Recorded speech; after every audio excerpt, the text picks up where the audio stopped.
Hello and namaskar, welcome to the concept card. কি খবৰ আপোনালোকৰ আশা কৰিছো সকলোৰে ভাল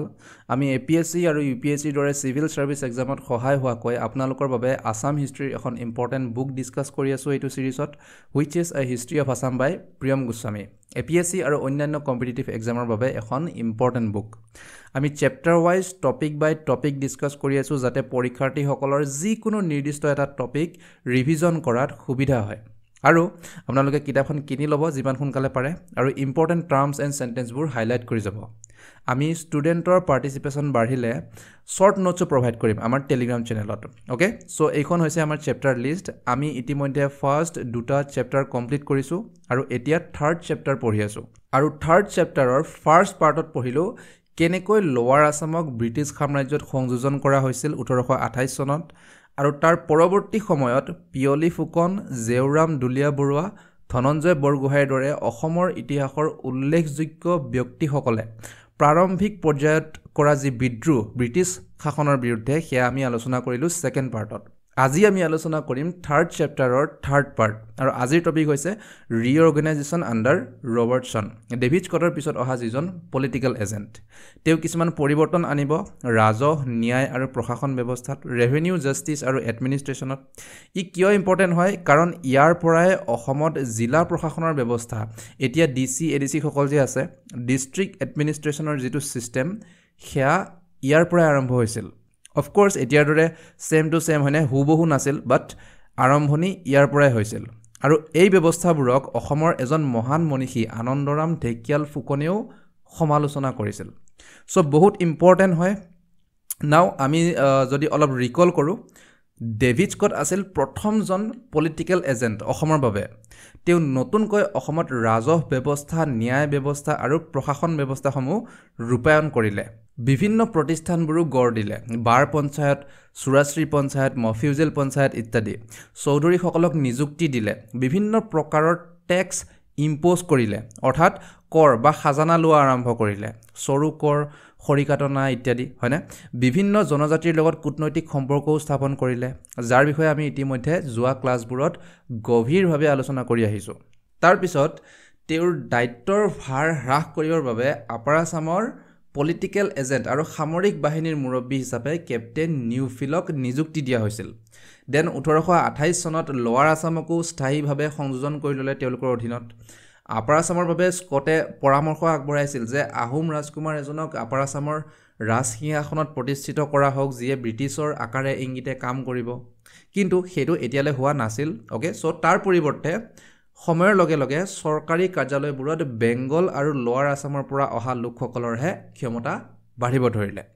বৰগোহাঁই বুঢ়াগোহাঁই সকলৰ ক্ষমতা লাহে লাহে কমি আহিলে যাৰ ফলত তেওঁলোকে বিদ্ৰোহ কৰিলে ব্ৰিটিছৰ বিৰুদ্ধে আৰু এই বিদ্ৰোহৰ প্ৰতি লক্ষ্য ৰাখি স্কটে পুনৰ সেই একেটা পৰামৰ্শই আগবঢ়ালে যে আপাৰ আসামক এজন আহোম ৰাজকুমাৰৰ অধীনত ৰখা হোক যিয়ে ব্ৰিটিছৰ তত্ত্বাৱধানত শাসন কৰিব নাও এয়া আছিল আপাৰ আসামৰ প্ৰশাসন ব্যৱস্থাৰ বাবে ডেভিড স্কটে আগবঢ়োৱা এটা পৰামৰ্শ ব্ৰিটিছ চৰকাৰলৈ কিন্তু ব্ৰিটিছ চৰকাৰে ইয়াক লৈ কোনো নিৰ্দিষ্ট সিদ্ধান্তত উপনীত হোৱাৰ আগতেই ডেভিড স্কটৰ মৃত্যু হ'ল 1831 চনৰ 20 আগষ্টত আমি পাই আহিছো আৰু ঠিক একেটা সময়তে ডেভিড স্কটৰ মৃত্যুৰ এক বছৰৰ আগতে কেপ্টেইন নিউফিলৰো অকালতে মৃত্যু হ'ল যোৰহাটত 1830 চনত আৰু অসমত ব্ৰিটিছ প্ৰশাসনৰ মূল দায়িত্বত থকা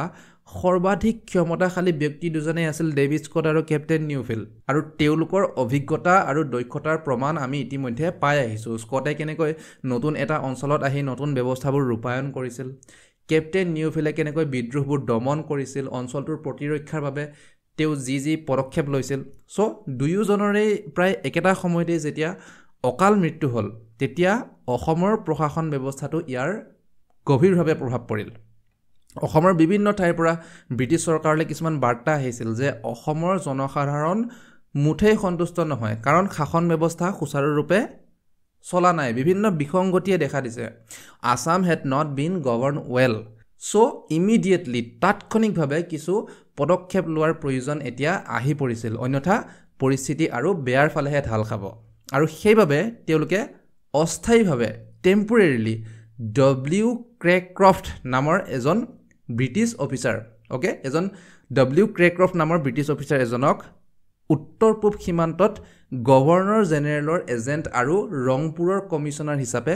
নিযুক্তি দিলে 1831 চনত আৰু অস্থায়ীভাৱে দেই নট পাৰ্মানেণ্ট আৰু ৰংপুৰ বুলি ক'লে আহোমৰ ৰাজধানী ৰংপুৰৰ কথা কোৱা নাই বেংগলৰ ৰংপুৰ অসম বৰ্ডাৰৰ ওচৰত থকা ৰংপুৰ চ' ডব্লিউ ক্ৰেক্ৰফ্ট এতিয়া উত্তৰ পূবত গভৰ্ণৰ জেনেৰেলৰ নতুন এজেণ্ট কিন্তু মন কৰিব তেখেত হ'ল টেম্পৰেৰী অস্থায়ীভাৱে কাৰ্যভাৰ গ্ৰহণ কৰিছে যাতে পৰিস্থিতি কিছু পৰিমাণে শান্ত হয় আৰু কেপ্টেইন নিউফিলৰ মৃত্যুৰ পিছত খালী হৈ থকা যিটো পোষ্ট যিটো আপাৰ আছামৰ উজনি অসমৰ পলিটিকেল এজেণ্ট সেই পদত এতিয়া নিযুক্তি দিলে কেপ্টেইন এডাম হোৱাইটক কেপ্টেইন এডাম হোৱাইট হৈছে এতিয়া আপাৰ আছামৰ পলিটিকেল এজেণ্ট কেপ্টেইন নিউফিলৰ মৃত্যুৰ পিছত আৰু সমসাময়িকভাৱে গুৱাহাটীৰ মেজিষ্ট্ৰেট আৰু কালেক্টৰ হিচাপে লেফটেনেণ্ট মেথি ওকে লেফটেনেণ্ট মেথিয়ে তেওঁৰ কাৰ্যনিৰ্বাহ অব্যাহত ৰাখে চ' কোন কি আছিল আমি আৰু এবাৰ চাই লওঁ লেফটেনেণ্ট মেথি গুৱাহাটীৰ মেজিষ্ট্ৰেট আৰু collector captain Adam White upper আছামৰ নতুন পলিটিকেল এজেণ্ট কেপ্টেইন নিউফিলৰ মৃত্যুৰ পিছত আৰু ডব্লিউ ক্ৰেক্ৰফ্ট নৰ্থ ইষ্টৰ পলিটিকেল এজেণ্ট আৰু ৰংপুৰৰ কমিছনাৰ কিন্তু তেখেত হ'ল অস্থায়ী টেম্পৰেৰী নাও ডব্লিউ ক্ৰেক্ৰফ্টে দেখিলে যে লোৱাৰ আছামত ৰেম্পেণ্ট মেল এডমিনিষ্ট্ৰেশ্যন অৰ্থাৎ লোৱাৰ আছামৰ প্ৰশাসন ব্যৱস্থাত গুৰুতৰ বিসংগতি বা বিশৃংখলতাই দেখা দিছে বিশেষকৈ ৰাজহ আৰু ন্যায় ব্যৱস্থাত আৰু এই বিসংগতিৰ বাবে তেওঁ অৰ্থাৎ ডব্লিউ ক্ৰেক্ৰফ্টে দুটা মূল কাৰণ চিনাক্ত কৰিলে এটা হ'ল কামৰ অত্যাধিক প্ৰেছাৰ আৰু দ্বিতীয়তে ডিপাৰ্টমেণ্টত যোগ্য ব্যক্তি বা অফিচাৰবোৰৰ অভাৱ ইনসাফিচিয়েণ্ট মেন পাৱাৰ চ' প্ৰশাসনৰ অত্যাধিক কাম কাজৰ বোজা বা প্ৰেছাৰ যাতে অলপ কমে অফিচাৰসকলৰ বাবে তাৰ বাবে তেওঁ কোম্পানীৰ উচ্চ বিষয়াসকলৰ পৰা অনুমতি লৈ কামৰূপৰ পশ্চিম ফালৰ বাউসী বা বাউচি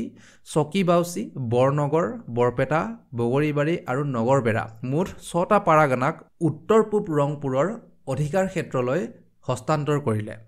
ধৰি লওক মেন পাৱাৰৰ অভাৱ আৰু কামৰ অত্যাধিক প্ৰেছাৰৰ ফলত অসমত প্ৰশাসনিক কাম কাজত বিশৃংখলতাই দেখা দিছে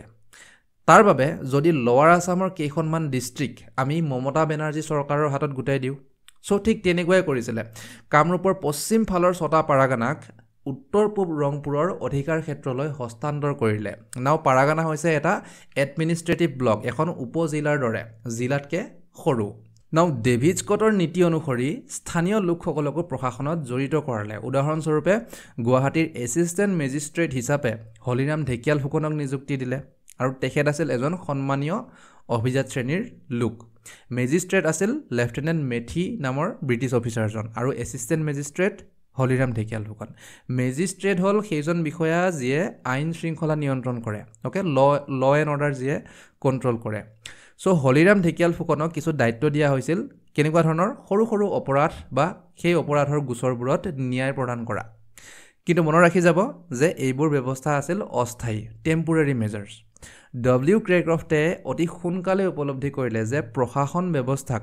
সম্পূৰ্ণৰূপে সংশোধন কৰিব হ'লে ইয়াৰ মূল কাৰণকেইটা প্ৰথমে জানি ল'ব লাগিব চিনাক্ত কৰিব লাগিব ইয়াক আন্তঃগাঁথনিৰ পৰা সংশোধন কৰিব লাগিব সেইবাবে তেওঁ দুজন ব্ৰিটিছ অফিচাৰক কিছু দায়িত্ব দিলে কোনে দায়িত্ব দিলে ডব্লিউ ক্ৰেক্ৰফ্টে ওকে দুজন ব্ৰিটিছ অফিচাৰক কিছুমান দায়িত্ব দিব এতিয়া কাক দৰং অঞ্চলৰ বাবে লেফটেনেণ্ট ৰাডাৰফৰ্ডক আৰু সেই হস্তান্তৰ কৰা সেই 6টা পাৰাগানাৰ বাবে লেফটেনেণ্ট বগলক দুয়োজনকে দায়িত্ব দিয়া হৈছিল নিজা নিজা অঞ্চলৰ বৰ্তমানৰ পৰিস্থিতিৰ বুজ লোৱা আৰু তাৰ বিষয়ে বিস্তাৰিতভাৱে এখন প্ৰতিবেদন দাখিল কৰা য'ত তেওঁলোকে কিছু পৰামৰ্শও আগবঢ়াব সংশোধনীৰ বাবে ঠিক আছে দুয়োজনকে দায়িত্ব দিলে আৰু ইয়াৰ পৰাই ডব্লিউ ক্ৰেক্ৰফ্টৰ পলিটিকেল এজেণ্ট হিচাপে অস্থায়ী কাৰ্যভাৰ সমাপ্ত হয় কাৰণ তেওঁ আছিল টেম্পৰেৰী আৰু অসমৰ প্ৰশাসনৰ দায়িত্বভাৰ এতিয়া অৰ্পণ কৰিলে টি.চি. ৰবাৰ্টছন নামৰ এক্সপিৰিয়েঞ্চ থকা দক্ষ ব্ৰিটিছ অফিচাৰ এজনক কাৰণ ৰবাৰ্টছনে ইতিমধ্যে বেংগল আৰু এতিয়াৰ ম্যানমাৰৰ আৰাক্কান অঞ্চলত সফলতাৰে তেওঁৰ ভূমিকা পালন কৰি আহিছিল এতিয়া তেওঁ অসমৰ নতুন পলিটিকেল এজেণ্ট এনে এটা সময়ত য'ত নেকি সমগ্ৰ অঞ্চলৰ শাসন ব্যৱস্থা বিশৃংখল হৈ পৰিছে যাৰ ফলত মানুহবোৰো অশান্ত হৈ পৰিছে ক্ৰমান্বয়ে আৰু সেই যে দুজন অফিচাৰক দায়িত্ব দিছিল লেফটেনেণ্ট ৰাডাৰফৰ্ডক দৰঙত আৰু লেফটেনেণ্ট বগলক হস্তান্তৰ কৰা 6টা পেৰাগানাত তেওঁলোকে অঞ্চলবোৰৰ বৰ্তমানৰ পৰিস্থিতি পৰ্যবেক্ষণ কৰি ৰবাৰ্টছনৰ ওচৰত এখন প্ৰতিবেদন দাখিল কৰিলে আৰু এই প্ৰতিবেদনত তেওঁলোকে কিছুমান গুৰুত্বপূৰ্ণ তথ্য আৰু এক বিপদজনক পৰিস্থিতিৰ কথা উল্লেখ কৰিলে প্ৰতিবেদনত কোৱা হৈছিল যে ৰায়তসকলক অৰ্থাৎ সাধাৰণ শ্ৰেণীৰ লোকসকলক যিয়ে প্ৰধানকৈ কৃষিৰ লগত জড়িত তেওঁলোকক দৰিদ্ৰতা আৰু নিৰাশাৰ চৰম অৱস্থালৈ ঠেলি দিয়া হৈছে জনসংখ্যাও ব্যাপকভাৱে হ্ৰাস পাইছে কমি আহিছে যাৰ ফলত কৃষি কাৰ্যটো বাধা আহিছে ৰাজহৰ উৎসবোৰ ৰেভিনিউ চৰ্চেছবোৰ ধ্বংস হ'ব ধৰিছে ক্ৰমান্বয়ে যিবোৰ উৎসৰ পৰা চৰকাৰে যথেষ্ট পৰিমাণে ৰাজহ আদায় কৰিব পাৰিলে হয় জনসাধাৰণৰ মাজতো সন্দেহ আৰু শত্ৰুতাৰ মনোভাৱ বৃদ্ধি পাইছে লাহে লাহে শাসকৰ প্ৰতি অৰ্থাৎ ব্ৰিটিছসকলৰ প্ৰতি কৃতজ্ঞতাৰ মনোভাৱ নোহোৱা হৈছে ৰাজ্যৰ সাধাৰণ জনতাক শোষণ কৰি মাত্ৰ কেইজনমান অক্ষম আৰু অযোগ্য ব্যক্তিহে ধনী হৈছে at the expense of the whole population ঠিক আছে নাও ৰাদাৰফৰ্ড আৰু বগলৰ এই প্ৰতিবেদনৰ পিছত ৰবাৰ্টছনে তেওঁৰ কৰ্তব্যৰ বিশালতা বা যি বৃহৎ পৰিমাণৰ দায়িত্ব তেওঁক অৰ্পণ কৰা হৈছে সেয়া উপলব্ধি কৰিলে প্ৰশাসনত হৈ আছে দুৰ্নীতি আৰু তাত আছে অযোগ্য লোকসকল জনসাধাৰণৰ দৰিদ্ৰতা আৰু ৰাজহ সংগ্ৰহৰ উৎসবোৰো ধ্বংস হ'ব ধৰিছে ৰবাৰ্টছনে বুজিছিল যে অসমক ৰাতিটোৰ ভিতৰতে সংশোধন কৰিব নোৱাৰি ইয়াত প্ৰচলিত ব্যৱস্থাবোৰক এটাৰ পিছত এটাকৈ সংশোধন কৰি গৈ থাকিব লাগিব আৰু তাৰ বাবে তেওঁ তিনিটা মূল ব্যৱস্থা বা বিষয়ৰ ওপৰত গুৰুত্ব দিলে ৰাজহ ব্যৱস্থাক সংশোধন কৰিব লাগিব প্ৰথমে প্ৰশাসন ব্যৱস্থাক পুনৰ গঠন কৰিব লাগিব আৰু আহোম ৰাজতন্ত্ৰ পুনৰ স্থাপন কৰিবৰ বাবে কিছু পদক্ষেপ ল'ব লাগিব কাৰণ ইয়াৰ বিষয়ে ডেভিড স্কটেও বাৰম্বাৰ পৰামৰ্শ আগবঢ়াইছিল অন্যথা আহোম অভিজাত শ্ৰেণীৰ লোকসকলৰ মনত বাঢ়ি অহা যি অসন্তুষ্টি সিয়ে পুনৰ বিদ্ৰোহৰ ৰূপ ল'ব পাৰে নাও প্ৰথমে আমি চাওঁ ৰাজহ ব্যৱস্থাৰ বাবে কি কৰিলে ৰবাৰ্টছনে কাৰণ ৰাজহ সংগ্ৰহ কৰাটোহে মেইন তেওঁলোকৰ বাবে প্ৰাইমেৰী কনচাৰ্ণ যিহেতু ইষ্ট ইণ্ডিয়া কোম্পানীক সদায় প্ৰফিটহে লাগে কাৰণ ই চৰকাৰী প্ৰতিষ্ঠান নহয় ই এক প্ৰাইভেট ইনষ্টিটিউশ্যন হয় অ'কে চ' লেফটেনেণ্ট বগলৰ প্ৰতিবেদনে কেইবাটাও গুৰুতৰ সমস্যাৰ কথা উল্লেখ কৰিলে আৰু ৰবাৰ্টছনেও পলম নকৰাকৈ সেই বিসংগতিবোৰ সংশোধন কৰাৰ প্ৰক্ৰিয়া আৰম্ভ কৰিলে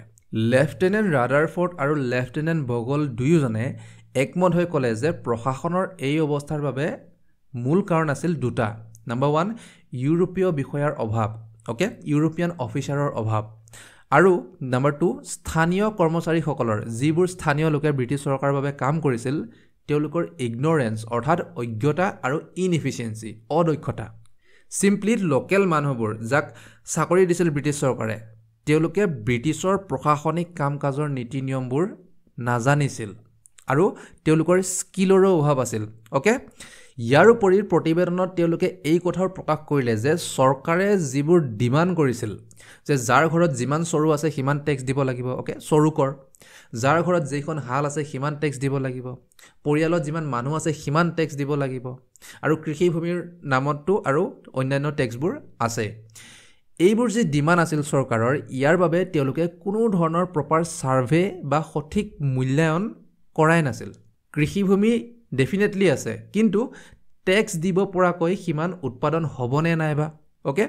এইবোৰ বিষয় তেওঁলোকে মূল্যায়ন নকৰি টেক্সবোৰ জাপি দিছিল সাধাৰণ ৰাইজৰ ওপৰত যাৰ ফলত এই অতিৰিক্ত কৰ ব্যৱস্থা সকলোৰে বাবে অস্পষ্ট হৈ পৰিছিল তেওঁলোকে বুজিব পৰা নাই যে কি ভিত্তিত ইমান পৰিমাণে টেক্স লৈ আছিল ব্ৰিটিছসকলে সেই অনুপাতেতো উৎপাদন ইমান হোৱা নাই তাৰ উপৰি ৰেগুলাৰ নহয় অনিয়মিতভাৱে টেক্স সংগ্ৰহ কৰে যেতিয়াই তেওঁলোকৰ সুবিধা হয় তেতিয়াই টেক্স কালেক্ট কৰে সাধাৰণ ৰাইজৰ বাবে নিৰ্দিষ্ট এটা সময়সীমা নাই যে XYZ পৰিমাণৰ টেক্স বছৰটোৰ XYZ সময়ত দিবই লাগিব তেনেকুৱা নহয় যিকোনো মুহূৰ্তত যিকোনো ধৰণৰ টেক্স তেওঁলোকে ডিমাণ্ড কৰে ওকে কালেক্ট কৰিব আহে সো সমগ্ৰ ব্যৱস্থাই আছিল অনিয়মিত আৰু অস্পষ্ট তাৰ লগতে চৌধুৰীসকল যাক অত্যাধিক ন্যায় ক্ষমতা প্ৰদান কৰা হৈছিল জুডিচিয়েল অথৰিটি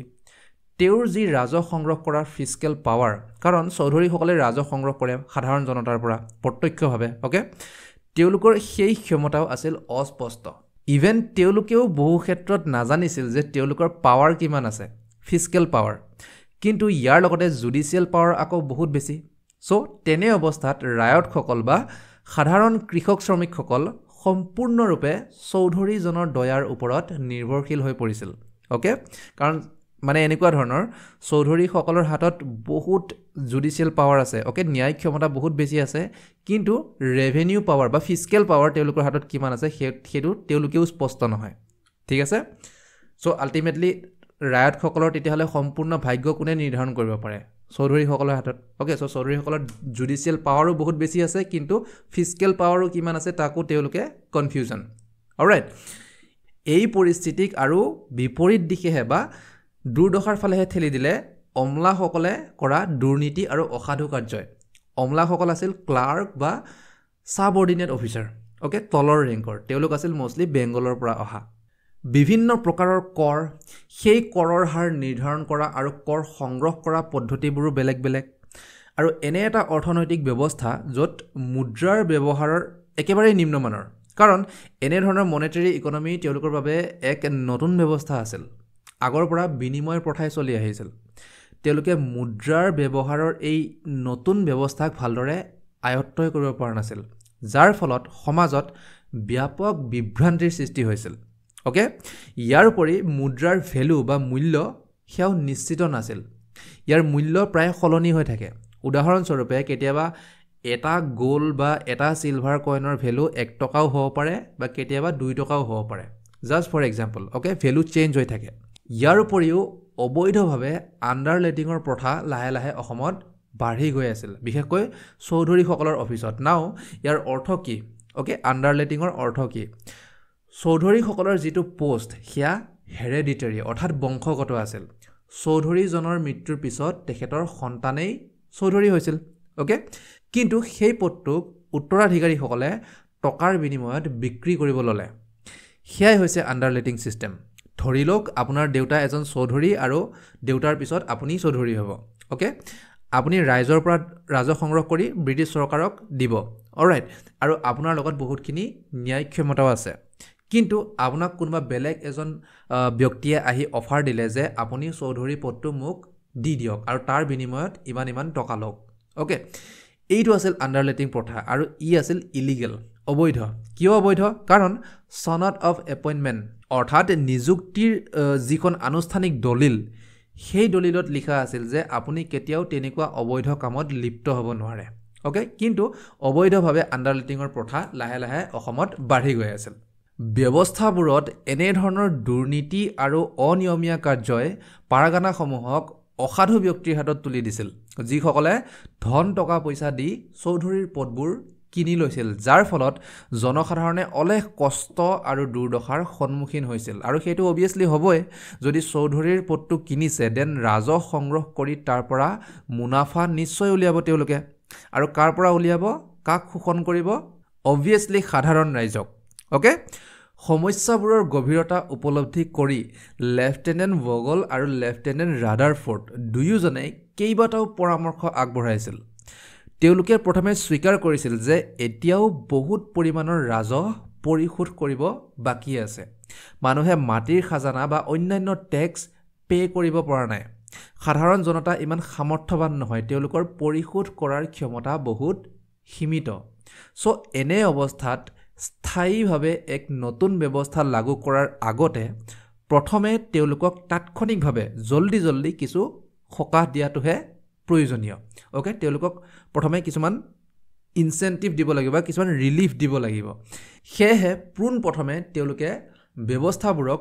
পুনৰ গঠন কৰাৰ সিদ্ধান্ত ল'লে আৰু ইয়াৰ বাবে তেওঁলোকে পৰামৰ্শ দিলে যে পৰিশোধ কৰিব থকা সকলো ধৰণৰ কৰ বা টেক্স সম্পূৰ্ণৰূপে মাফ কৰা হওক যিমানখিনি টেক্স দিব বাকী আছিল সাধাৰণ জনতাই সেই টেক্স বা কৰ আৰু দিব নালাগে ওকে পৰিশোধ কৰিব নালাগে ধাৰ ঋণ ইত্যাদিত পুত খাই যোৱা কৃষকসকলক নতুনকৈ আৰম্ভণিৰ সুযোগ দিয়া হওক যাতে চৰকাৰৰ প্ৰতি সাধাৰণ জনতাৰ আস্থা আৰু ভৰসা পুনৰ স্থাপন হয় সেই বিশ্বাস যাতে ঘূৰি আহে ৰাইজৰ মনলৈ আৰু যিসকল কৃষক শ্ৰমিকে কৰ পৰিশোধ কৰিব নোৱাৰি পলাই গৈছিল চুবুৰীয়া ৰাজ্যবোৰলৈ তেওঁলোকক উভতাই আনিবলৈ বগল আৰু ৰাদাৰফোৰ্ডে কিছু পৰামৰ্শ আগবঢ়াইছিল কিছুমান পদক্ষেপ ল'ব লাগিব যে কৃষক শ্ৰমিকসকলক কেইবছৰমানৰ বাবে ৰেণ্ট ফ্ৰী গ্ৰাণ্ট অৰ্থাৎ কৰ মুক্ত ভূমি প্ৰদান কৰিব লাগিব তেওঁলোকক যি কৃষিভূমি প্ৰদান কৰা হ'ব বা যিখিনি অলৰেডি আছিলে তেওঁলোকৰ লগত তাৰ বাবে কোনো ধৰণৰ খাজানা বা ৰাজহ তেওঁলোকে পৰিশোধ কৰিব নালাগে এটলিষ্ট কেইবছৰমানৰ বাবে ৰেণ্ট ফ্ৰী আৰু লাহে লাহে যেতিয়া পৰিস্থিতি কিছু পৰিমাণে স্থিৰ হ'ব তেতিয়া চৰকাৰে সেই মাটিৰ এছেছমেণ্ট কৰিব মডাৰেটলি অৰ্থাৎ জোখমাখ কৰিব হিচাপ নিকাচ কৰিব যে কিমান মাটিৰ পৰা কিমান উৎপাদন হৈছে আৰু ইয়াৰ বাবে খাজানাৰ ৰেট কিমান হ'ব এই সকলোবোৰ বিষয় মূল্যায়ন কৰিব ইমান ষ্ট্ৰিক্ট নহয় মডাৰেটলি কৰিব প্ৰতিবেদনত তেওঁলোকে এইটোও প্ৰস্তাৱ দিলে যে এটা নিৰ্দিষ্ট সময়ৰ মূৰতহে যাতে ৰাজহ সংগ্ৰহ কৰা হওক আৰু তাৰ লগত জড়িত বিষয়বোৰৰ মূল্যায়ন কৰা হওক তেতিয়াহে তেওঁলোকে কণ্টিনিউটি অৰ্থাৎ ধাৰাবাহিকতা বজাই ৰাখিব পাৰিব আৰু জনসাধাৰণেও অৰ্থনৈতিকভাৱে কিছু নিৰাপত্তা লাভ কৰিব নহ'লে আগতে যেতিয়াই যেনেকৈ সুবিধা হয় ব্ৰিটিছসকলে টেক্স ইম্প'জো কৰিছিল আৰু কালেক্টো কৰিছিল তাৰপিছত পাৰাগানাসমূহৰ বিশৃংখল হৈ পৰা যি প্ৰশাসন ব্যৱস্থা তাৰ সংশোধনৰ বাবে তেওঁলোকে পাৰাগানাসমূহক প্ৰথমে সৰু সৰু এডমিনিষ্ট্ৰেটিভ ইউনিট বা প্ৰশাসনিক অঞ্চলত ভাগ কৰি ল'লে যেনেকৈ এখন ডিষ্ট্ৰিক্টৰ ভিতৰত বহুকেইটা ডেভেলপমেণ্ট ব্লক থাকে অ'কে আৰু সেই সৰু সৰু অঞ্চলবোৰক সন্মানীয় স্থানীয় লোকৰ অধীনত ৰখাৰ পৰামৰ্শ আগবঢ়াইছিল অলৰাইট অৰ্থাৎ এটা পাৰাগানাক সৰু সৰু এডমিনিষ্ট্ৰেটিভ ইউনিটত ভাগ কৰিব আৰু প্ৰত্যেকটো ইউনিটৰ প্ৰশাসনৰ মুৰব্বী হ'ব এজন সন্মানীয় স্থানীয় লোক চিম্পলি ক'বলৈ গ'লে ডিচেণ্ট্ৰেলাইজড গভাৰ্নেন্স বিকেন্দ্ৰীকৰণৰ এটা প্ৰয়াস আৰু তেওঁলোকে শেষত জোৰ দি ক'লে যে কৰৰ মূল্যায়ন কৰিলে অৰ্থাৎ ভূমিৰ উৎপাদন ক্ষমতাৰ ভিত্তিত যেতিয়া ৰাজহৰ পৰিমাণ নিৰ্ধাৰণ কৰিব সেয়া এনেই অনুমানত বা কেৱল দুৰ্নীতি ৰখাব লাগে বুলি কৰিলে নহ'ব মূল্যায়ন কৰাৰ আগতে এটা এক্সটেনচিভ এনকুৱাৰী হ'ব লাগিব প্ৰকৃত পৰিস্থিতিক ধ্যানত ৰাখিহে মূল্যায়ন কৰিব লাগিব যে টেক্স কিমান হ'ব অ'কে লেফটেনেণ্ট ৰাডাৰফৰ্ড আৰু লেফটেনেণ্ট বগলৰ এই পৰামৰ্শবোৰৰ মূল বাৰ্তা আছিল যে ৰাজহ ব্যৱস্থাক সৰল আৰু কাৰ্যক্ষম কৰক চিম্পল আৰু এফেক্টিভ হ'ব লাগে যাতে সকলোৰে সুবিধা হয় চৰকাৰ আৰু সাধাৰণ জনতা বগল আৰু ৰাডাৰফৰ্ডৰ প্ৰতিবেদন বিস্তাৰিতভাৱে বিশ্লেষণ কৰি ৰবাৰ্টছনে অসমৰ প্ৰশাসন ব্যৱস্থাক চৰম দুখদায়ক বুলি বৰ্ণনা কৰিছিল অ'কে যিটো পৰিস্থিতি হৈ গৈছিল আমাৰ প্ৰশাসন ব্যৱস্থাৰ তাক চৰম দুখদায়ক বুলি বৰ্ণনা কৰিছিল মেলাংকলি ইন দি এক্সট্ৰিম তেওঁৰ এই বৰ্ণনাই অসমৰ জনতাৰ অৱস্থা কিমান ভয়াৱহ হৈ পৰিছিল বছৰ বছৰ অৱহেলা আৰু দুৰ্নীতিৰ ফলত সেয়া স্পষ্ট কৰি দিছিল তেওঁ কলিকতাৰ ফৰ্ট উইলিয়ামৰ নিৰ্দেশৰ অপেক্ষা নকৰি অৰ্থাৎ কোম্পানীৰ উচ্চ বিষয়াসকলৰ পৰা অনুমোদন লাভ নকৰাকৈ তেওঁ প্ৰতিবেদনত আগবঢ়োৱা প্ৰায়বোৰ পৰামৰ্শ তাৎক্ষণিকভাৱে কাৰ্যকৰী কৰিবলৈ কাম আৰম্ভ কৰিলে প্ৰথম তেওঁ প্ৰাধান্য দিলে ৰায়তসকলক অৰ্থাৎ দুখীয়া কৃষকসকলক তাৎক্ষণিকভাৱে সহায় কৰা বা সকাহ দিয়া যাৰ প্ৰশাসনৰ প্ৰতি বিশ্বাস প্ৰায় নোহোৱাই হৈছিল তেওঁ ৰায়তসকলৰ বোজা কমোৱা আৰু অসমৰ কৃষি অৰ্থনীতি পুনৰ উজ্জীৱিত কৰাৰ লক্ষ্যৰে কেইবাটাও নতুন ব্যৱস্থা প্ৰৱৰ্তন কৰিলে এতিয়ালৈ আমি পৰামৰ্শবোৰ ডিছকাছ কৰি আছিলোঁ অ'কে এতিয়া আমি পৰামৰ্শবোৰ কেনেকৈ কাৰ্যকৰী কৰিব সেয়া চাম অ'কে ৰাজহ ব্যৱস্থাত পোনপ্ৰথমে তেওঁ ৰায়তসকলক কিছু সকাহ দিবৰ বাবে কেইবাটাও পাৰাগানাত বাকী থকা ৰাজহ বা পৰিশোধ কৰিব থকা কৰ সংগ্ৰহৰ কাম স্থগিত ৰাখিলে ছাপ'জ মই যোৱা ৩-৪ বছৰৰ পৰা মাটিৰ খাজানা দিব পৰা নাই চ' মই সেইখিনি খাজানা এতিয়া আৰু দিবলগীয়া নহয় মোক ৰেহাই দিলে অ'কে মই অলপ সকাহ পালোঁ দেন তেওঁ দৰং নগাঁও আৰু কামৰূপত যিবোৰ ইৰেগুলাৰ টেক্স বা যিবোৰ অনিয়মিত কৰ আমি পঢ়ি আহিছিলোঁ যে ঘৰত চৰু কেৰাহী থাকিলেও টেক্স দিব লাগিব অ'কে খেতি কৰিলেও আমি যি হালৰ নামত অ'কে খেতি কৰিলে যে হাল বায় চ' হালৰ নামতো টেক্স দিব লাগে এনেধৰণৰ অনিয়মিত কৰবোৰ দৰং নগাঁও আৰু কামৰূপৰ পৰা ৰবাৰ্টছনে বাতিল কৰিলে আৰু একেটা সময়তে দুৰ্নীতি আৰু ধন দাবীৰ দৰে কাৰ্যকলাপক ৰোধ কৰিবলৈ কঠোৰ ব্যৱস্থাও ৰূপায়ণ কৰিলে দেন ৰাজহ ব্যৱস্থাত জবাবদিহিতা নিশ্চিত কৰিবলৈ তেওঁ প্ৰত্যেকজন ৰেভিনিউ অফিচাৰ অ'কে একাউণ্টেবিলিটি নিশ্চিত কৰিবলৈ প্ৰত্যেকজন ৰেভিনিউ অফিচাৰ বা ৰাজহ বিষয়াক মূল্যায়ন কৰা ভূমি আৰু সেই অঞ্চলৰ বিষয়ে বিস্তাৰিতভাৱে তেওঁলোকৰ ষ্টেটমেণ্ট বা এখন বিৱৰণ পত্ৰ দাখিল কৰিবলৈ নিৰ্দেশ দিলে আৰু ব্যৱস্থাত ট্ৰান্সপাৰেন্সি ওকে স্বচ্ছতা নিশ্চিত কৰিবলৈ সকলো নথিপত্ৰ তাৰ ৰিচিপ্ট ইত্যাদিৰ কপিবোৰ কালেক্টৰজনৰ অফিচত জমা কৰাৰ নিৰ্দেশ দিলে যাতে ভৱিষ্যতত যদি কেতিয়াবা দৰকাৰ হয় ভেৰিফিকেশ্যনৰ বাবে তেতিয়া যাতে তেওঁলোকৰ হাতত সেই নথিপত্ৰবোৰ এভেইলেবল থাকে ইয়াৰ উপৰি তেওঁ পুৰণি খেল ব্যৱস্থাকো সম্পূৰ্ণৰূপে বাতিল কৰিলে যাৰ প্ৰাসংগিকতা এতিয়া একেবাৰে নগণ্য হৈ পৰিছিল ওকে পাইক সিস্টেমত যে বেলেগ বেলেগ খেলত ভাগ কৰি ৰাখিছিল কৃষক শ্ৰমিকসকলক সেই ব্যৱস্থা এতিয়া সম্পূৰ্ণৰূপে বাতিল তাৰ পৰিৱৰ্তে ৰায়তসকলৰ সৈতে এতিয়া প্ৰত্যক্ষভাৱে অলৰাইট পোনপটীয়াকৈ ৰাজহ সংগ্ৰহ কৰিব ডাইৰেক্টলি তেওঁলোকৰ পৰা অৰ্থাৎ যিকোনো মানুহে যিকোনো কাম কৰিব পাৰে তেওঁৰ সামৰ্থ্য অনুসৰি খেল সিস্টেমত নিৰ্দিষ্ট খেলৰ মানুহে নিৰ্দিষ্ট কিছুমান কামহে কৰিব তেনেকুৱা ধৰণৰ আছিল ওকে আমি ফাৰ্ষ্ট চেপ্টাৰত পঢ়ি আহিছোঁ তাৰ বিষয়ে ইয়াৰ লগতে ৰাজহ বিষয়াসকলৰ কৰ্তব্যও স্পষ্টভাৱে নিৰ্ধাৰণ কৰা হ'ল ওকে ৰেভিনিউ অফিচাৰবিলাকৰ ডিউটি তেওঁলোকে কেৱল ভূমি আৰু উৎপাদনৰ মূল্যায়ন আৰু ৰাজহ সংগ্ৰহৰ ওপৰত মনোনিৱেশ কৰিব সেয়াই তেওঁলোকৰ ডিউটি হ'ব অলৰাইট কি হ'ব যে তেওঁলোকে এছেছমেণ্ট কৰিব এণ্ড দেন ৰেভিনিউ কালেকশ্যন কৰিব ঠিক আছে ভূমি আৰু উৎপাদনৰ মূল্যায়ন যে কিমানখিনি মাটিত বা কেনেকুৱা ধৰণৰ মাটিত কিমানখিনি উৎপাদন হ'ব সেয়া এছেছমেণ্ট কৰিব আৰু দেন ৰেভিনিউ কালেক্ট কৰিব আৰু সৰু সৰু গোচৰৰ বাহিৰে এই বিষয়াসকলে কালেক্টৰজনৰ পৰামৰ্শ অবিহনে জুডিচিয়েল অথৰিটি অৰ্থাৎ ন্যায়িক ক্ষমতা প্ৰয়োগ কৰিব নোৱাৰিব যাৰ ফলত ক্ষমতাৰ অপব্যৱহাৰ হ্ৰাস পাব ঠিক আছে এই ৰেভিনিউ অফিচাৰসকলে কেৱল কিছুমান সৰু সৰু কেছতহে তেওঁলোকে বিচাৰ কৰিব পাৰিব অলৰাইট তাতকৈ বেছি তেওঁলোকে নোৱাৰে তাৰ ফলত কি হ'ব এবিউজ অফ পাৱাৰ কমিব ঠিক আছে ক্ষমতাৰ অপব্যৱহাৰ হ্ৰাস পাব আৰু এই সকলো কামৰ বিনিময়ত তেওঁলোকে এটা কমিশ্যন লাভ কৰিব দৰমহা হিচাপে চ' আমি দেখিব পাৰিছোঁ যে ৰবাৰ্টছনে সমগ্ৰ ৰাজহ ব্যৱস্থা কেনেকৈ সংশোধন কৰি আছে ক্লিন কৰি আছে গোটেই ছিষ্টেমটোক তাৰ লগতে কামৰূপ জিলাকো কেইবাটাও পাৰাগানাত ভাগ কৰা হ'ল ওকে আৰু প্ৰত্যেকটো পাৰাগানা এজন চৌধুৰীৰ দায়িত্বত ৰখা হ'ল আৰু চৌধুৰীসকলেও নিজৰ নিজৰ অধিকাৰ ক্ষেত্ৰৰ ভিতৰতে থাকিব লাগিব বেলেগত থাকি পেলাই বেলেগ এটা পাৰাগানাৰ চৌধুৰী হ'ব নোৱাৰিব ঠিক আছে অৰ্থাৎ নিজৰ নিজৰ পাৰাগানাতেই থাকিব লাগিব বসবাস কৰিব লাগিব তাতে আৰু তেওঁলোকক হিচাপ নিকাচত সহায় কৰিব পাটোৱাৰীসকল আছিল একাউণ্টেণ্টছ কামৰ বিনিময়ত চৌধুৰীসকলে মোৰ যিমান ৰাজহ সংগ্ৰহ কৰে তাৰ 7% ওকে 7% কমিশ্যন লাভ কৰে বেতন হিচাপে বা দৰমহা হিচাপে 100 টকা যদি ৰেভিনিউ কালেকশ্যন কৰে দেন 7 টকা তেওঁলোকৰ ইয়াৰ লগতে ৰাজহ সংগ্ৰহ প্ৰক্ৰিয়া যিটো ৰেভিনিউ কালেকশ্যনৰ যিটো প্ৰচেছ সেই প্ৰক্ৰিয়াক আৰু অধিক সৰল আৰু শৃংখলাবদ্ধ কৰিবৰ বাবে প্ৰত্যেকটো পাৰাগানাক কেইবাটাও তালুকাত ভাগ কৰা হ'ল ওকে চ' আমি কি পালোঁ যে কামৰূপক ভাগ কৰিলে কেইবাটাও পাৰাগানাত আৰু এটা পাৰাগানাক ভাগ কৰিলে কেইবাটাও তালুকাত আৰু যিজন সেই এটা তালুকাৰ হেড হ'ব সেইজনে তালুকদাৰ হ'ব ঠিক আছে এণ্ড দেন তাতকৈ আৰু সৰু ইউনিটত ভাগ কৰিলে ডেট ইজ মৌজা অৰ্থাৎ এটা তালুকাক আৰু কেইবাটাও মৌজাত ভাগ কৰা হ'ল আমি এতিয়াও মৌজাদাৰৰ কাৰ্যালয়তেই মাটিৰ খাজানা দিব যাওঁ হয়নে ৰবাৰ্টছনে বিশ্বাস কৰিছিল যে এই নতুন ব্যৱস্থাবোৰে ৰাজহ বিভাগৰ প্ৰশাসনক নিয়ন্ত্ৰণ কৰাত যথেষ্ট সহায় কৰিব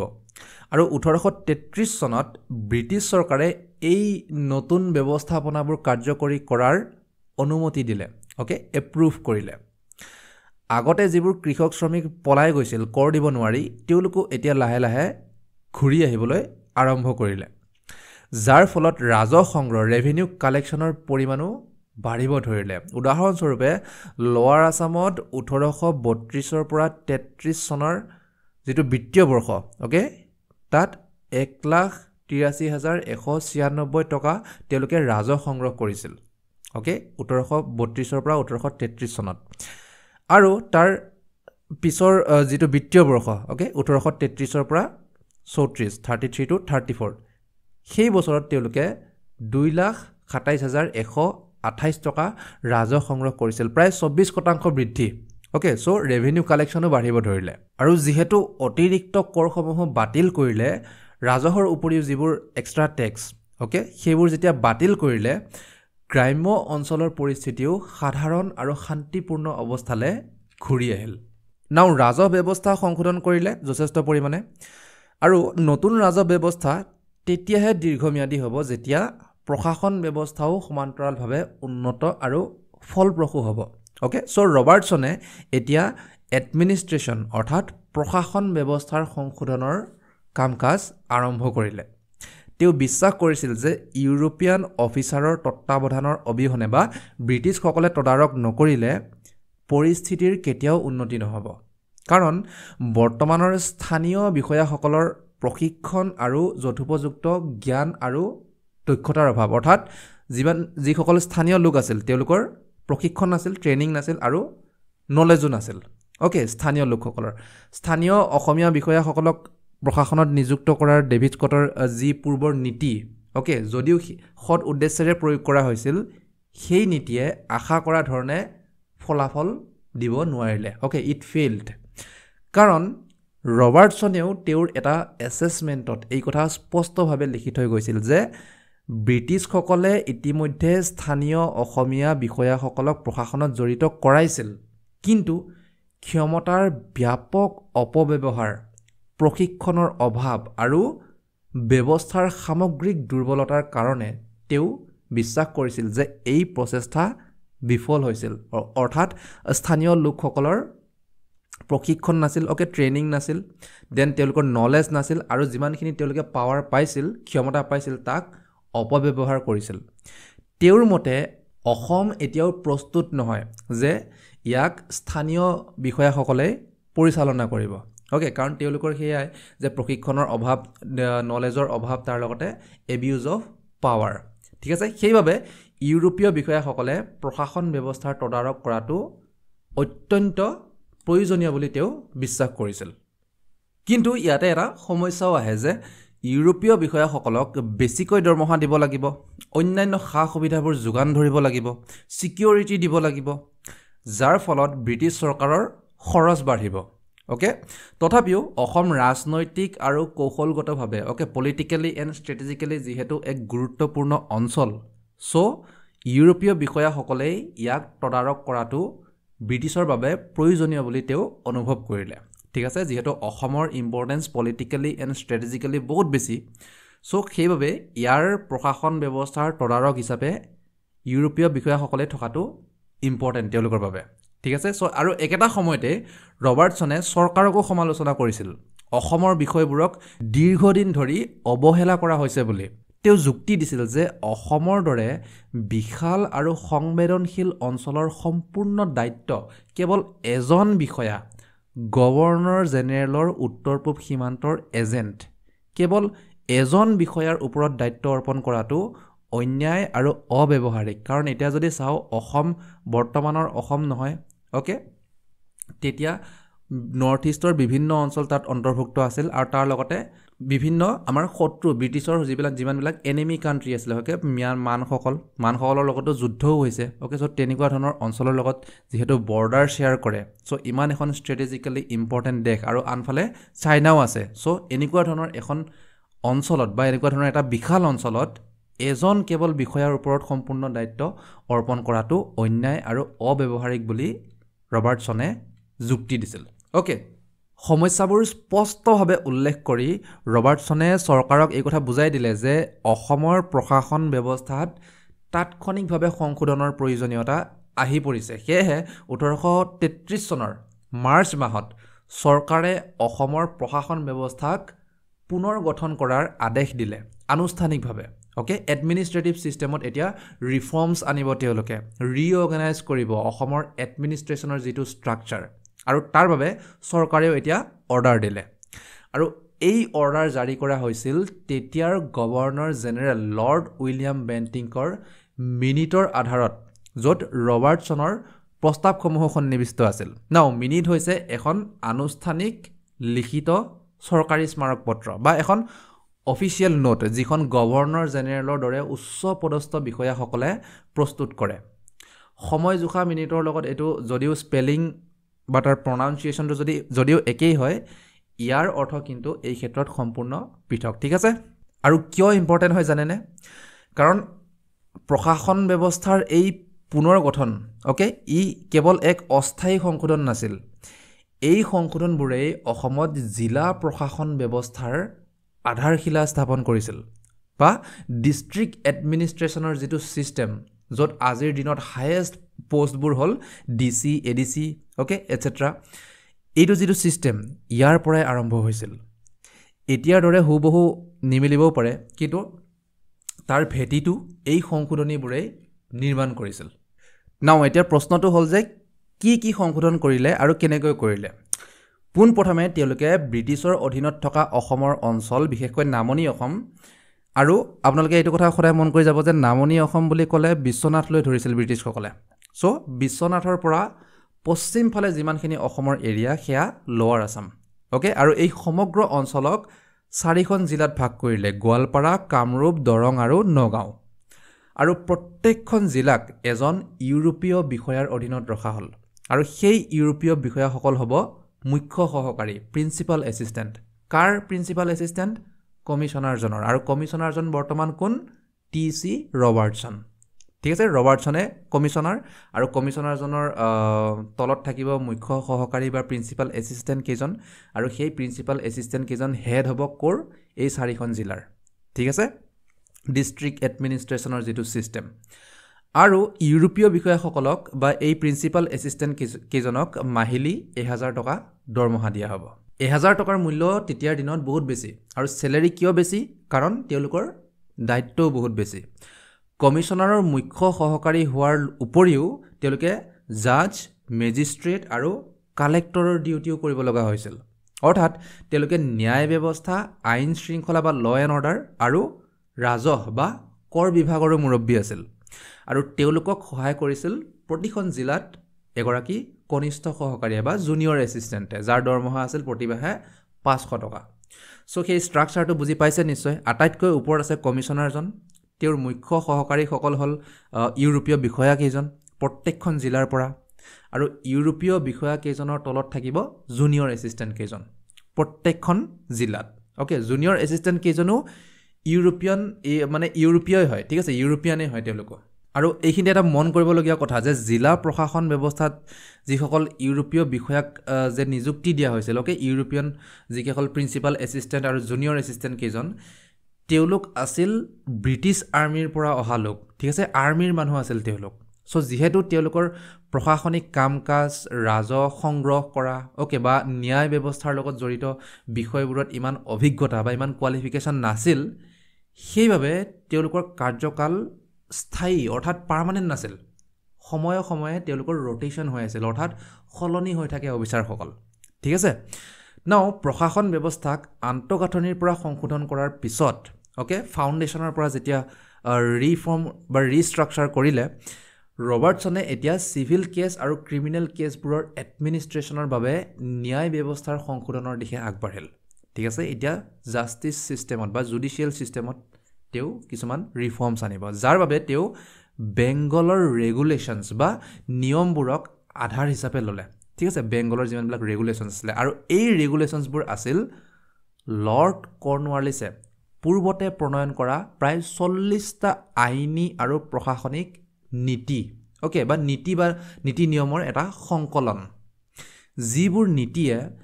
বেংগলৰ শাসন ব্যৱস্থাত মুখ্য ভূমিকা পালন কৰিছিল আৰু ৰবাৰ্টছনে এই নিয়মবোৰকে অসমৰ স্থানীয় পৰিস্থিতিৰ সৈতে খাপ খোৱাকৈ কিছু মডিফাই কৰিলে ঠিক আছে খাল খলনি কৰিলে অলপ কাৰণ অসম আৰু বেংগলৰ পৰিস্থিতি একে নহয় সো কি খলনি কৰিলে বা কি সংশোধন কৰিলে আমি জানো যে দুই ধৰণৰ কেছ থাকে সিভিল কেছ আৰু ক্ৰিমিনেল কেছ হৈছে য'ত অপৰাধ জড়িত হৈ থাকে চুৰ ডকাইত হত্যা হিংসা অপহৰণ ইত্যাদি সিভিল কেছ হৈছে য'ত বিবাদ ওকে দুই পক্ষৰ মাজত যেতিয়া বিবাদ থাকে সম্পত্তি ধাৰ ঋণ অধিকাৰ ইত্যাদিক লৈ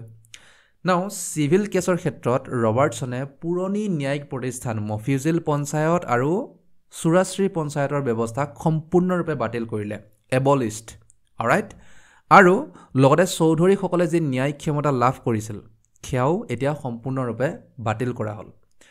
সুৰাশ্ৰী পঞ্চায়ত আৰু মফিউজিল পঞ্চায়ত কি আৰু কেনেকৈ গঠন হৈছিল আমি ইতিমধ্যে পঢ়ি আহিছোঁ সেকেন্ড চেপ্টাৰৰ তৃতীয় পাৰ্ট ওকে ডেভিড স্কটৰ জুডিশিয়েল ৰিফৰ্মছ ওকে তাৰ বিষয়ে য'ত আমি আলোচনা কৰিছিলোঁ তাৰ পিছত কমিশনাৰৰ যি 4জন মুখ্য সহকাৰী বিষয়া আছিল প্ৰিন্সিপাল এছিষ্টেণ্ট কেইজন 4খন জিলাৰ পৰা যে যিকেইজন হেড কেইজন আছিল ইউৰোপীয় বিষয়া কেইজন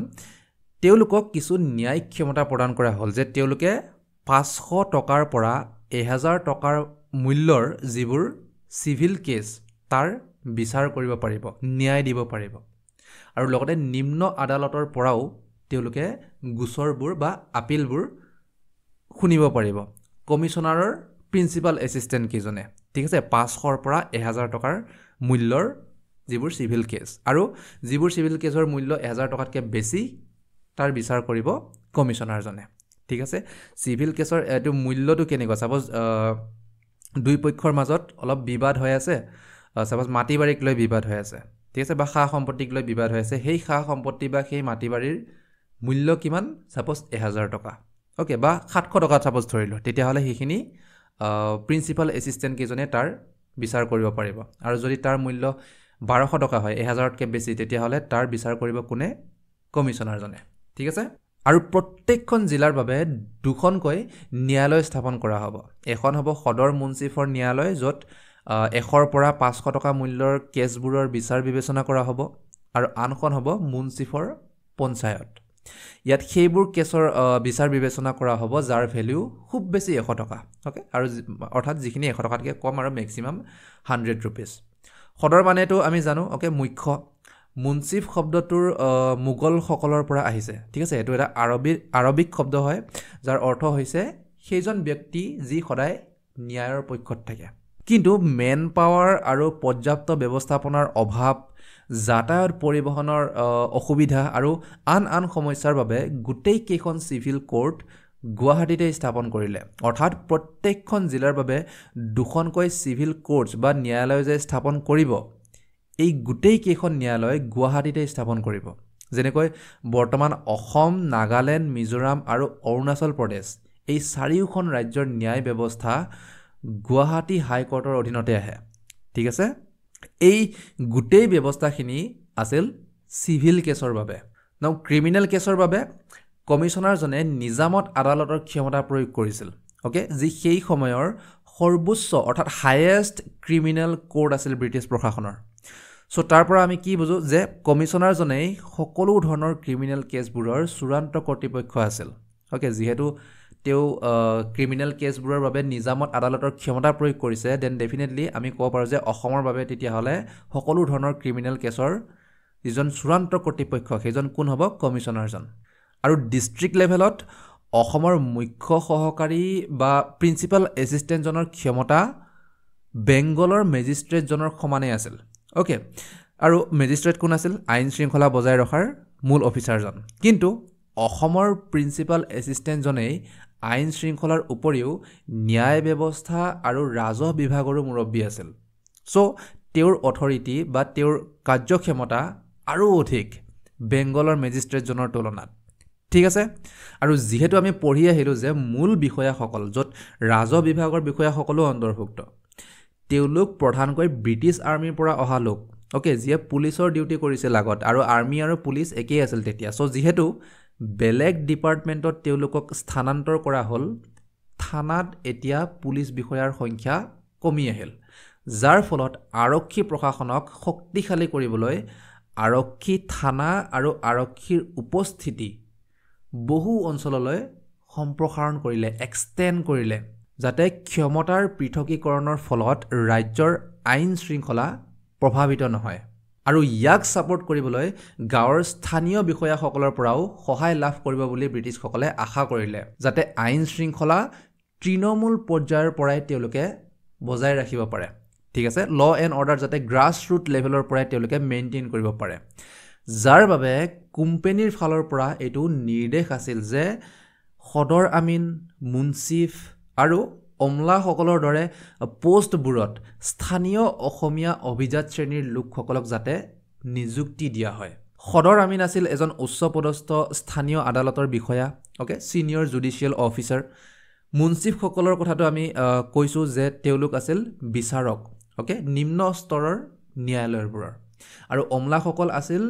নথিপত্ৰ আৰু কাৰ্যালয়ৰ কাম-কাজবোৰ চোৱাচিতা কৰা নিম্ন স্তৰৰ এজন ক্লাৰ্ক কিন্তু স্থানীয় লোকসকলৰ বেছিভাগেই এই কামৰ বাবে যোগ্য নাছিল সো যোগ্য অসমীয়া মানুহৰ সংখ্যা খুব কম আছিল বাবে বেছিভাগ নিযুক্ত লোক বেংগলৰ পৰা আহিছিল অলৰাইট যাৰ ফলস্বৰূপে আদালতৰ প্ৰায়ভাগ কামতেই বেংগলী ভাষাক ব্যৱহাৰ কৰিব ললে লাহে লাহে বেংগলী ভাষাৰ প্ৰচলন বৃদ্ধি পালে যদিও কেতিয়াবা প্ৰয়োজন অনুসৰি অসমীয়া পাৰ্চী বা ইংৰাজী ভাষা ব্যৱহাৰ কৰা হৈছিল তথাপিও বেংগলী ভাষাই প্ৰধানকৈ ব্যৱহাৰ কৰা হৈছিল ৰবাৰ্টছনৰ এই সমগ্ৰ সংশোধনী প্ৰক্ৰিয়াত বা তেওঁ যি নতুন ব্যৱস্থাৰ প্ৰৱৰ্তন কৰিলে ইয়াত তেওঁৰ মূল ধাৰণা আছিল যে নেটিভ এজেন্সি বা স্থানীয় লোকসকলৰ দ্বাৰা পৰিচালিত প্ৰশাসনিক ৰাজহ বা ন্যায়িক কাম-কাজক ইউৰোপিয়ান অফিচাৰসকলে নিয়ন্ত্ৰণ আৰু নিৰীক্ষণ কৰিব সুপাৰভাইজ কৰিব আৰু তেওঁৰ এই প্ৰচেষ্টা যদিও সফল হৈছিল যথেষ্ট পৰিমাণে তথাপিও কিছুমান সমস্যা এতিয়াও আছিল আৰু এই সন্দৰ্ভত অসমৰ এগৰাকী মহান মনীষী আনন্দৰাম ঢেকিয়াল ফুকনে সমালোচনা কৰি কিছু কথা উল্লেখ কৰিছিল তেওঁ ন্যায় প্ৰক্ৰিয়াক ডিফেক্টিভ অৰ্থাৎ বহুত ভুল আছে নিখুঁত নহয় ওকে টিডিয়াছ অৰ্থাৎ বহুত দীঘলীয়া প্ৰচেছবোৰ ডাইলেটৰী মানে বহুত শ্ল' হয় লাহে লাহে কামবোৰ আগবাঢ়ে আৰু এক্সপেন্সিভ ব্যয়বহুল বুলি বৰ্ণনা কৰিছিল আৰু 20 বছৰৰ পিছত তেওঁ অৰ্থাৎ আনন্দৰাম ঢেকিয়াল ফুকনে মিলছ এজন ব্ৰিটিছ অফিচাৰ তেওঁ আহিব পিছত সো মিলছক এখন স্মাৰক পত্ৰ প্ৰেৰণ কৰে য'ত তেওঁ লিখিছিল যে নাও ফাৰ্ষ্ট আমি পঢ়ি লওঁ কি লিখিছিল All classes of Assamese are unanimous in declaring that the mode in which justice is at present administered by the British government is ill-adapted to the simple habits of the people and the impoverished state of the country. Now, সহজভাৱে ক'বলৈ গ'লে তেওঁ এইটো লিখিছিল যে অসমৰ সকলো শ্ৰেণীৰ মানুহ এই বিষয়ত একমত যে ব্ৰিটিছ চৰকাৰে বৰ্তমান সময়ত লাগু কৰা ন্যায় ব্যৱস্থা অসমীয়া মানুহৰ যি সহজ সৰল স্বভাৱ আৰু দেশখনৰ অৰ্থাৎ অসমৰ কথা কৈছে দেশখনৰ দৰিদ্ৰ পৰিস্থিতিৰ বাবে ইমান উপযোগী নহয় ওকে বুজিছেনে মানে ব্ৰিটিছসকলে লাগু কৰা ন্যায় ব্যৱস্থা অসমৰ মানুহ আৰু পৰিস্থিতিৰ লগত নিমিলে আৰু এই বিষয়ে অসমৰ সকলো শ্ৰেণীৰ মানুহ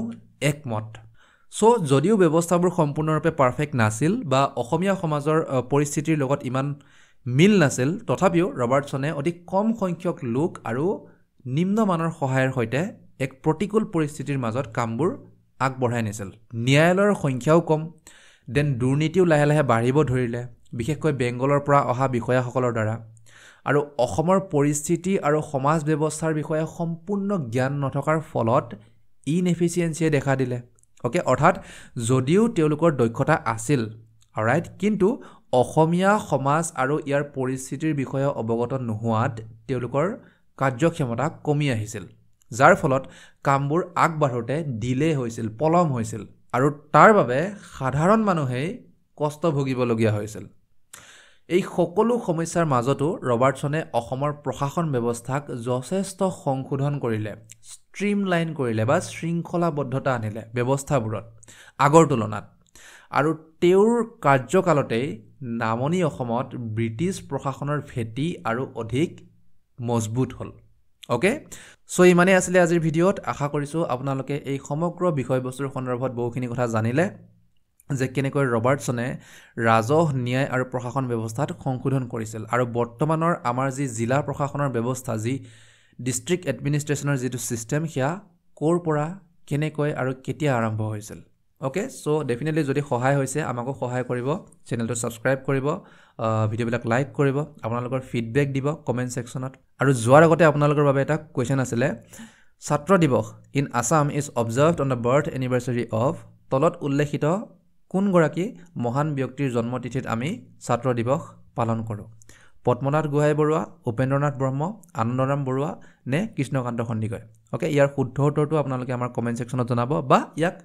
কুইজ হিচাপে এটেম্প কৰিব পাৰে আমাৰ টেলিগ্ৰাম চেনেলত ওকে সো ভিডিঅ'বোৰৰ নটিফিকেশ্যন আৰু ক্লাছৰ পিডিএফৰ বাবে আমাৰ টেলিগ্ৰাম চেনেলটো আপোনালোকে জইন কৰিব এই কিউআৰ কোডটো স্কেন কৰি বা ভিডিঅ' ডেছক্ৰিপশ্যনত থকা লিংকটো ক্লিক কৰি সো থেংক ইউ এভৰিৱান জয় আই অসম জয় হিন্দ